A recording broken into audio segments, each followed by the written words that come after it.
మెరుగైన ప్రజారోగ్యం కోసం అందరూ ఉద్యమంలా కృషి చేయాలని సీఎం చంద్రబాబు పిలుపునిచ్చారు.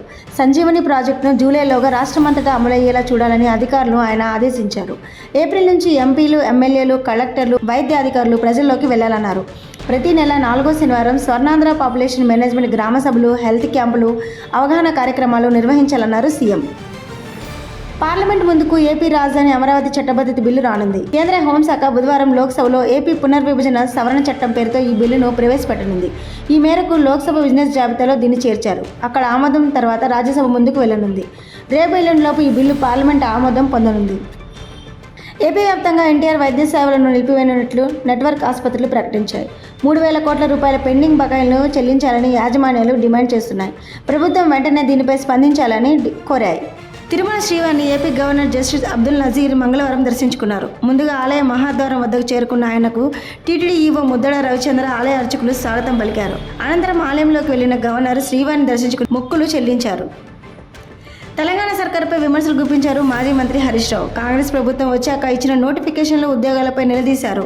16,000 ఉద్యోగాలు ఇచ్చినట్లు సభలో ప్రభుత్వమే చెప్పిందన్నారు. సీఎం రేవంత్ మాత్రం 60,000 ఉద్యోగాలు ఇచ్చినట్లు కాకి లెక్కలు చెబుతున్నారన్నారు. శాసనసభలో సీఎం పహల్వాన్ భాష మాట్లాడుతున్నారని విమర్శించారు హరీష్ రావు. తమిళనాడు మాజీ ముఖ్యమంత్రి దివంగత జయలలితకు చెందిన భవనాన్ని జీహెచ్ఎంసీ అధికారులు సోమవారం సీజ్ చేశారు. హైదరాబాద్ యూసుఫ్గూడ జీహెచ్ఎంసీ సర్కిల్ 38 పరిధి శ్రీనగర్ కాలనీలో G+4తో నిర్మించిన ఈ భవనం జయలలిత పేరుతో ఉంది. ఇందుకు సంబంధించిన ఆస్తి పన్ను బకాయిలు 2015 నుంచి పేరుకుపోవడంతో ఉప కమిషనర్ సురేష్ ఫిబ్రవరిలో జయలలితకు సంబంధించిన వ్యక్తులకు నోటీసులు ఇచ్చారు. వారు స్పందించకపోవడంతో జీహెచ్ఎంసీ సిబ్బంది సోమవారం భవనాన్ని సీజ్ చేశారు. తెలంగాణ వ్యాప్తంగా ఏప్రిల్ 1 నుంచి చికెన్ షాపులు బంద్ కానున్నాయి. నాచారం చికెన్ షాప్ అసోసియేషన్ ఆధ్వర్యంలో ఈ బంద్ నిర్వహిస్తున్నట్లు తెలుస్తుంది. గతంలో పౌల్ట్రీ కంపెనీలు 1.8 మార్జిన్ ఇస్తుండగా ప్రస్తుతం 1.5 మాత్రం ఇవ్వడంతో తమకు నష్టం జరుగుతుందని షాప్ యజమానులు వాపోయారు. ధర్నా చౌక్ వద్ద చికెన్ యజమానులందరూ వచ్చి బంద్ను విజయవంతం చేయాలని కోరారు. ద్రోణి గాలి అనిశ్చితితో పాటు ఉపరితల చక్రవాకం ప్రభావంతో తెలంగాణలో రానున్న 5 రోజుల పాటు వర్షాలు కురుస్తాయని హైదరాబాద్ వాతావరణ కేంద్రం ప్రకటించింది. ఇవాళ రేపు ఉరుములు మెరుపులతో కూడిన వడగళ్ల వర్షం కురిసే అవకాశం ఉందని తెలిపింది. గంటకు 40 నుంచి 50 కిలోమీటర్ల వేగంతో ఈదురుగాలు వీచే అవకాశం ఉందని హైదరాబాద్ వాతావరణ శాఖ అధికారులు పేర్కొన్నారు. హైదరాబాద్ బులియన్ మార్కెట్లో ఉదయం పెరిగిన బంగారం ధరలు సాయంత్రం తగ్గాయి. 24 క్యారెట్ల 10 గ్రాముల పసిడి ధర 600 రూపాయలు తగ్గి 1,48,690 చేరుకుంది. 22 క్యారెట్స్ 10 గ్రాముల గోల్డ్ ధర 550 రూపాయలు తగ్గి 1,36,300 రూపాయలకు పలుకుతుంది. అటు కిలో వెండి 2.5 లక్షల వద్ద కొనసాగుతుంది.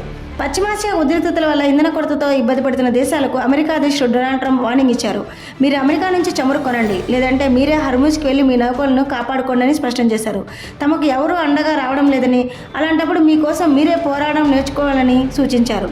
ఇరాన్ పని దాదాపు పూర్తయిందని, మీ చమురును మీరే తెచ్చుకోండి అని పోస్ట్ పెట్టారు ట్రంప్. మరిన్ని ట్రెండింగ్ వీడియోల కోసం News18 తెలుగు యూట్యూబ్ ఛానల్ను సబ్స్క్రైబ్ చేసుకోండి.